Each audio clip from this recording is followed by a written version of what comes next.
name is Chad Hills. I'm a board-certified orthopedic surgeon who is fellowship trained in adult reconstruction with main focus of hip and knee replacement surgery. After hip replacement, my goals for you are to essentially improve your overall quality of life, to help with your ambulation to where you can do it without pain, and hopefully get you back to the activities that you enjoy doing. After surgery, it's really important to make sure that you take overall general good care of your health. Diet is a very big factor in this. And so make sure that you have a very well-balanced diet. I want you to increase your protein intake. Protein is very important to you in order to help you heal your incision and to generally have a quicker recovery. Your body needs that building block in order to heal everything up. So increase your protein intake. That could be in the form of dairy, yogurts, cheese, and even general meats such as chicken, etc. Red meats do have a little bit of extra iron in them as well, and that can help you combat the anemia that can sometimes occur after surgery as well. For some people, if you just feel very, very tired and fatigued, taking an iron supplement will help also restore that anemia to improve your overall function. Pain is expected after any surgery just by the nature of it, and we really attack pain in a variety of ways. We call it a multimodal approach. Most commonly, we use an anti-inflammatory to help control inflammation, and the anti-inflammatory that I typically use is referred to as Celebrex. It's less damaging to the stomach lining and can usually be very well tolerated for people who don't have an allergic reaction to such. So if you aren't taking an anti-inflammatory normally or before surgery, that's usually the one that I will start people up on. If you are taking something such as meloxicam, ibuprofen, or naproxen, then I will usually continue those after surgery. In addition to that, we use Tylenol. Tylenol has been shown to be very effective in helping control post-operative pain. So the Tylenol, you can take 1,000 milligrams every 8 hours.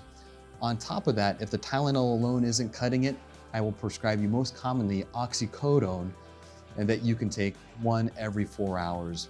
And then eventually, we want you to slowly start weaning down away from the oxycodone to where you're just using the Tylenol or the anti-inflammatory as long as you can tolerate those just fine. Some of our goals after surgery are to really help you get off the narcotic medications as soon as possible, because there can be side effects with these medications. One, they can be addictive, but two, they can also cause constipation, and that can be quite a challenge to deal with. So oftentimes, while you are taking the narcotic medications, a stool softener or a laxative may be necessary. One of the common ones that I prescribe after surgery is the Senocide or Senocot, and that will help to move things along. Increasing your fiber and or even taking a fiber supplement, having a good vegetable diet will also help to move things along for you. Occasionally, some people do get some itchiness with the narcotic medication as well, so things such as Claritin may be of benefit to help as an antihistamine to help reduce some of those symptoms. Nausea is another thing that can be somewhat challenging for some patients. And so one thing that we found to help out most is to actually make sure that you have something in your stomach before you take those medications. So other medications that I prescribe after surgery are geared towards blood clot management. Our goal is to help make sure that you don't get these blood clots because they can travel to the lung and potentially cause a pulmonary embolism. So aspirin is the typical go-to medication for me. It's an 81 milligram, oftentimes referred to as a baby aspirin, and that's taken once in the morning and then one at night. For some people who don't tolerate aspirin or are otherwise contraindicated due to allergy, etc., we'll prescribe usually Eliquis at 2.5 milligrams twice a day to help prevent those from occurring. The dressing should be hopefully very easy for you to manage after surgery. This is a waterproof dressing that's designed to help be a barrier from all of the elements and to protect the incision through its initial phase of healing. That dressing is essentially stuck and should be fairly well adhered to the skin.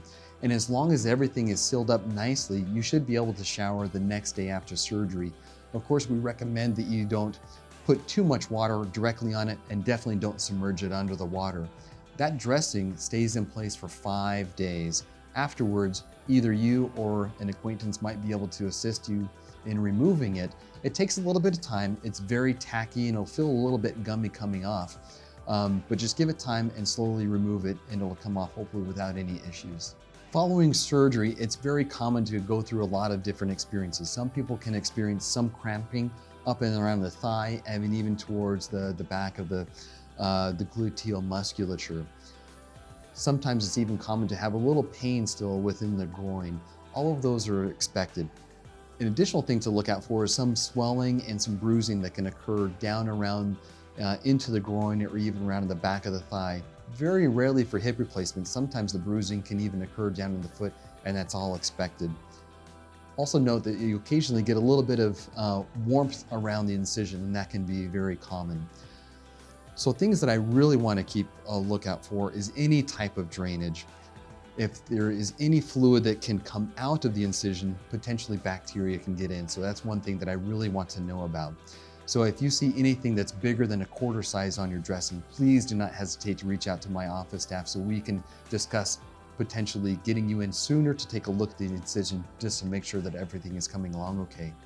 Other things to look out for, just general, making sure you don't have any fevers or chills and severe constipation.